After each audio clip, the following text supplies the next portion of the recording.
2025 में US tariffs का असर, भारत के लिए खतरा या मौका।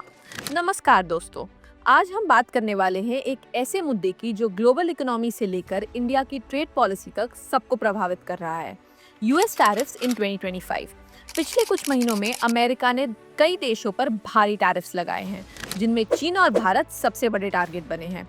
इस वीडियो में हम समझेंगे टैरिफ होता क्या है, अमेरिका ने क्या कदम उठाए हैं, इसका इंडिया पर क्या असर पड़ेगा और सबसे जरूरी, क्या इंडिया इसको एक अपॉर्चुनिटी में बदल सकता है। तो चलिए शुरू करते हैं। टैरिफ क्या होता है? टैरिफ एक प्रकार का टैक्स होता है जिसे देश द्वारा इंपोर्टेड गुड्स पर लगाया जाता है।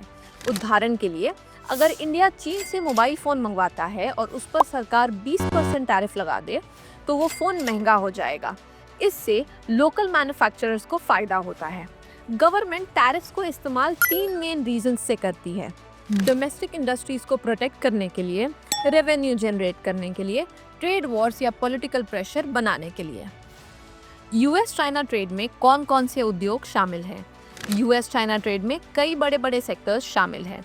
इलेक्ट्रॉनिक्स जैसे mobile phone, semiconductors, textiles and apparel, कपड़े और रेडीमेड गारमेंट्स, टॉयज, बच्चों के खिलौने, ऑटोमोटिव पार्ट्स, इंडस्ट्रियल मशीनरी। इन सेक्टर्स में अगर टैरिफ बढ़े तो अमेरिका में चीजें महंगी हो जाती हैं और बिजनेस भी घाटे में आ जा सकते हैं। इन टैरिफ्स का असर सीधे यूएस कंज्यूमर्स और कंपनीज पर पड़ा है। वॉलमार्ट जैसी कंपनियों को प्राइस इंक्रीज करना पड़ा। कई इंडस्ट्रीज ने चीन से प्रोडक्शन हटाकर ऑल्टरनेटिव कंट्रीज जैसे वियतनाम, मेक्सिको और इंडिया की तरफ देखना शुरू किया। कुछ प्रोडक्ट्स जैसे बच्चों के जूते और गैजेट्स अब महंगे हो चुके हैं।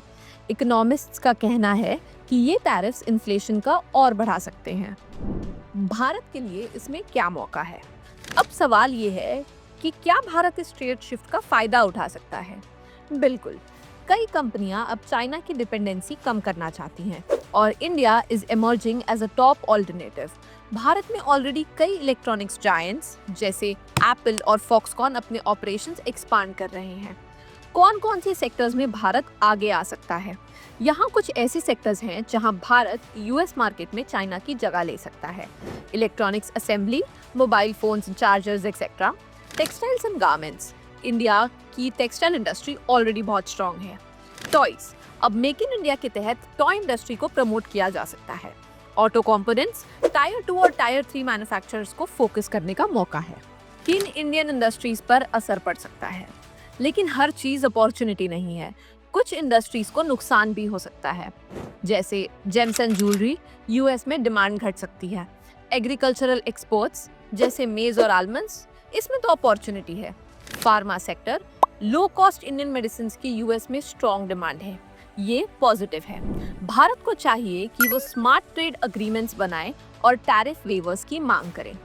इंडिया यूएस ट्रेड का भविष्य, भारत और अमेरिका एक इंटरिम ट्रेड डील पर काम कर रहे हैं जो 8 जुलाई 2025 तक फाइनलाइज हो सकती है। इंडिया की कोशिश है कि 26% टैरिफ्स पूरी तरह से वेव ऑफ हो, एग्रीकल्चर और इलेक्ट्रॉनिक्स एक्सपोर्ट्स को बढ़ावा मिले, टेक सेक्टर के लिए रेगुलेटरी सिंप्लीफिकेशन मिले। अगर ये डील सक्सेसफुल होती है तो इंडिया यूएस ट्रेड रिलेशनशिप एक नए लेवल पर पहुंच सकता है। तो दोस्तों, आपने देखा कैसे एक ग्लोबल ट्रेड पॉलिसी यानी यूएस टैरिफ्स दुनिया भर में बदलाव ला सकती है। अब सवाल आपसे, क्या भारत इन टैरिफ्स को एक अपॉर्चुनिटी में बदल सकता है? कमेंट्स में जरूर बताएं।